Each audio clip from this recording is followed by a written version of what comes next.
Sekarang kita lanjutkan terkait dengan curl B.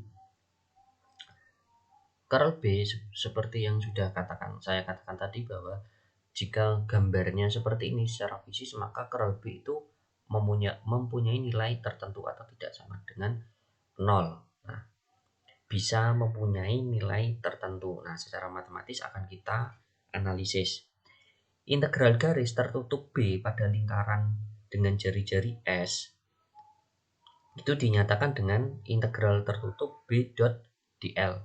Kemudian B tadi yang sudah kita dapatkan dari hukum Biot-Savart itu adalah mu 0 I per 2 ps.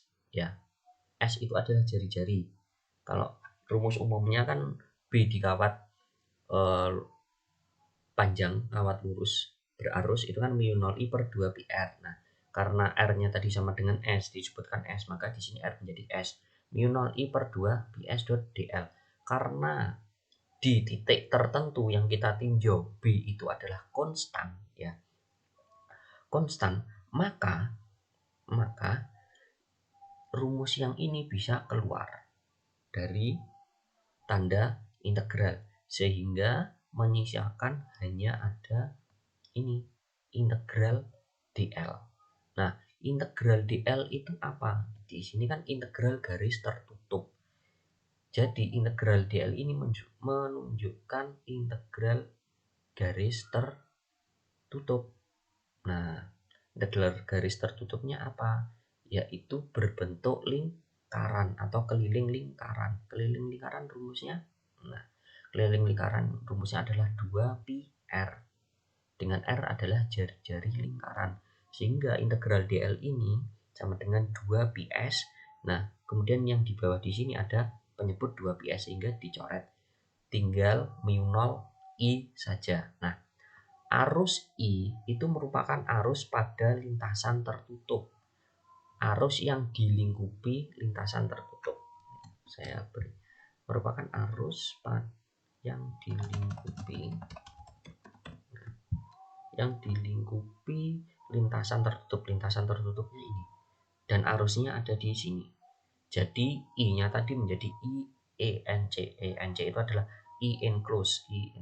Enclose itu maksudnya dilingkupi, tertutupi. Jadi I-nya itu sebenarnya ada di sini, kemudian lintasan tertutupnya adalah ini. Nah, bentuk lintasan tertutup itu adalah keliling lingkaran 2ps. Jadi, secara sederhana, jika ini dicoret, maka tinggal integral lintasan tertutup BDL sama dengan mu 0 I. Nah, untuk J sama dengan DI per DA akan didapatkan I enclose sama dengan integral J DA. Ingat ya, bahwa J itu adalah rapat arus. Rapat arus itu adalah besarnya arus dibagi luas penampang. Nah, luas penampangnya ya ini berarti. Ini di sini. Nah, I enclose itu sama dengan integral J dA. Dengan menggunakan teorema curl, nah ini, maka integral curl B dot dA sama dengan mu 0 integral J dA. Ketika integralnya ini dihilangkan, akan diperoleh curl B sama dengan mu 0 J. Ya, jadi sudah kita dapatkan bahwa curl B itu sama dengan mu 0 J, dengan J adalah rapat arus listrik. Nah, di sini kita dapatkan, di sini bentuk integral, kemudian yang ini adalah bentuk diferensial. Sekarang kita maknai apa itu curl B. Nah, curl B itu mempunyai makna bahwa medan magnet B dapat dihasilkan oleh rapat arus konstan. Jadi pembacanya gini nih. J, jika ada J, maka akan menghasilkan B. Jadi membacanya bukan dari kanan ke kiri ya, tapi dari kiri ke kanan ya, tapi dari ruas kanan dulu kemudian ke ruas kiri. Ini berarti maknanya adalah jika ada J atau rapat arus konstan di dalam suatu konduktor, maka akan ada medan magnet di sekitar kawat konduktor tersebut. Kemudian makna selanjutnya adalah medan magnet B terdistribusi dalam ruang membentuk loop tertutup.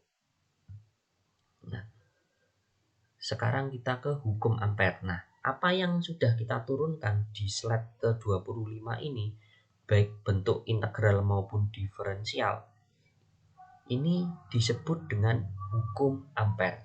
Nah, persamaan di samping disebut dengan hukum ampere dalam bentuk diferensial. Dalam bentuk integral adalah seperti ini.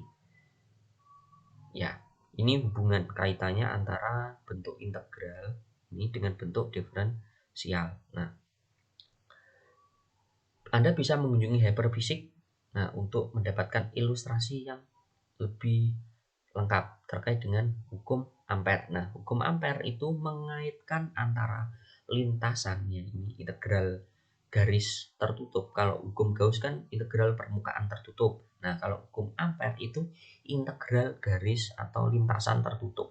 Ini dl. Kalau di hukum Gauss kan dA. Ya, dA itu area itu luas. L di sini adalah line atau garis. Nah, mu0 I enclosed. Kalau di hukum Gauss itu adalah yang dilingkupi adalah muatannya. Kalau yang di hukum ampere yang dilingkupi itu adalah arusnya. Ini bentuknya ya hampir-hampir analog antara hukum Gauss dengan hukum ampere. Nah, ini contohnya memaknai hukum ampere yang bentuk integral. Jika ada arus steady INC yang melewati luas permukaan yang dibatasi oleh lintasan tertutup integral dl, maka akan membangkitkan medan B yang berputar di sekitar kawat tersebut. Kita bisa mencari dengan hukum Biot-Savart dan juga hukum ampere. Nah, kalau hukum Biot-Savart itu analog dengan hukum Coulomb. Nah, kalau hukum ampere itu analog dengan hukum Gauss.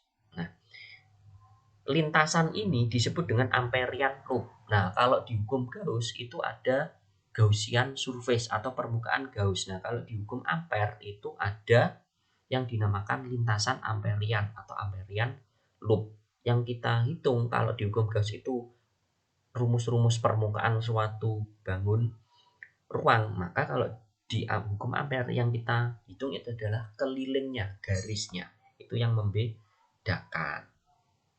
Oke, ini hati-hati dalam menentukan Amperian loop. Perhatikan gambar di samping. Tentukan Amperian loop yang berguna untuk menghitung medan magnet yang dihasilkan oleh arus yang melewati suatu permukaan logam. Ini arus. Tanda XX ini adalah menunjukkan arah arus. Kalau XX berarti ini masuk ke dalam bidang ya, masuk ke dalam bidang, arahnya ke sana. Nah, Amperian loop mana yang berguna untuk menghitung medan magnet yang dihasilkan oleh arus J ini? Apakah A, apakah C, apakah D, apakah yang B? Nah, nanti akan kita bahas secara langsung di diskusi.